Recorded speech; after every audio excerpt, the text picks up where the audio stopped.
So for this lab, we're going to talk about the pasteurization of milk. In the early 20th century, around 1/4 of all outbreaks due to food or water were caused by milk products. In 1948, Michigan became the first state in the United States to make milk pasteurization mandatory. In 1987, the Food and Drug Administration, or the FDA, made pasteurization of milk and its products mandatory across the United States.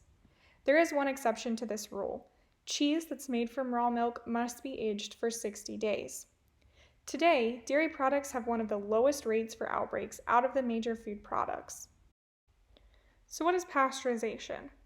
The definition of pasteurization of milk is heating the milk in order to kill all pathogens of concern to human health. It's important to note that pasteurized milk is not sterile, however, all pathogens that can harm you should be killed. The most commonly used method in the United States is HTST, or high temperature short time processing. This is when milk is heated to 161 degrees Fahrenheit for 15 seconds. You can see a picture of an HTST processor on this slide. Large metal plates keep the raw milk separate from the pasteurized milk. This system is also very efficient. The pasteurized milk helps to preheat the incoming raw milk, while the raw milk helps to cool the pasteurized milk back down. Another form of pasteurization is LTLT, or low temperature long time. This method is also known as vat pasteurization, and milk is held at 144.5 degrees Fahrenheit for 30 minutes. Processors often heat the milk slightly higher than the required temperatures in order to have a buffer for any heat variation during the pasteurization process. Both LTLT and HTST methods provide the same thermal death rates. All foods that are heat treated have a target organism. This is the organism that requires the highest heat for the longest amount of time to kill. For milk, this organism is Coxiella burnetii. This is a zoonotic, gram-negative bacterial pathogen that causes Q fever. It has an extremely low infectious dose. In 2007, the Animal and Plant Health Inspection Service, or APHIS, sampled dairies from 17 of the top dairy-producing states. Over 76% of the sampled dairies tested positive for this pathogen. Researchers further looked at this data based on the region in the country. The western region, which includes Texas, had a much higher rate of infection at over 90% than the eastern region at 76%. The listed pathogens are among the most concerning in terms of human food safety. However, this list isn't inclusive of all pathogens that can be found in raw milk. It is also important to note that all of the listed pathogens are considered zoonotic, meaning that the pathogen can affect both animals, such as cattle in this case, and humans. Pathogenic Escherichia coli, Salmonella species, and Campylobacter species are responsible for the majority of the outbreaks we've seen. This graphic was put together by the Centers for Disease Control and Prevention, or CDC, to show the legal status of sale of raw milk with the number of outbreaks between 2007 and 2012. The darker green states allow raw milk to be sold in retail stores. The mid-green states, like Texas, restrict the sale of raw milk to farms.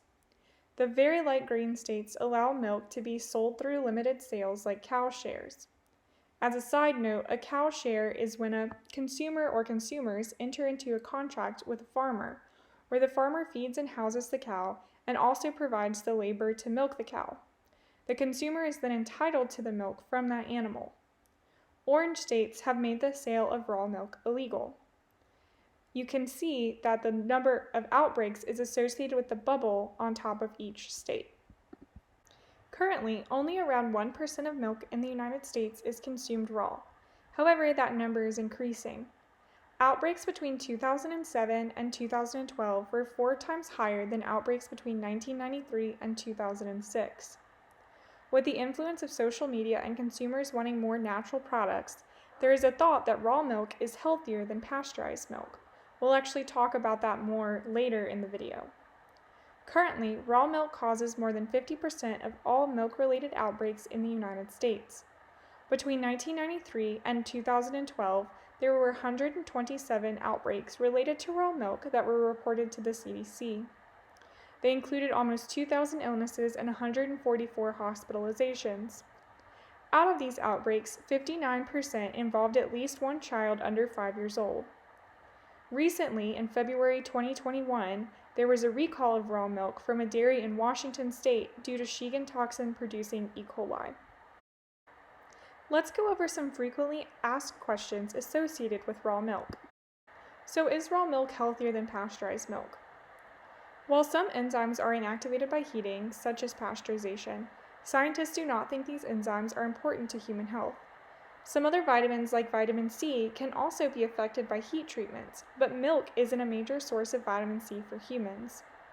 Most food safety professionals agree that the health risk of pathogens greatly outweigh the minimal nutrient differences that may happen between raw and pasteurized milk.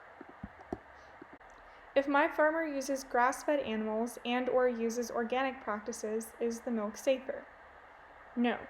Outbreaks from raw milk have been related to grass and grain-fed animals, as well as organic raw milk.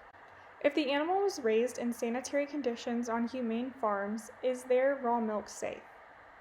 While sanitary conditions certainly can reduce the chance of raw milk contamination, it won't completely eliminate it. Farmers cannot guarantee the safety of the milk, even if they are conducting pathogen testing. Pathogens may be below the limit of detection, and a negative test does not guarantee the next batch will not contain pathogens. When making food safety decisions, it is important to take a risk-based approach. Do the benefits of what you're getting outweigh the risks? As mentioned earlier, most food safety professionals agree that risks of drinking raw milk do not outweigh the potential benefits that haven't necessarily even been scientifically proven. Special risk consideration should also be given to those within the OB populations, which include young people, old people, pregnant people, and immunocompromised people. Lastly, many medical and scientific organizations recommend pasteurization for all milk consumed by humans, which include the American Academy of Pediatrics, the CDC, the FDA, and the American Veterinary Medical Association, among others.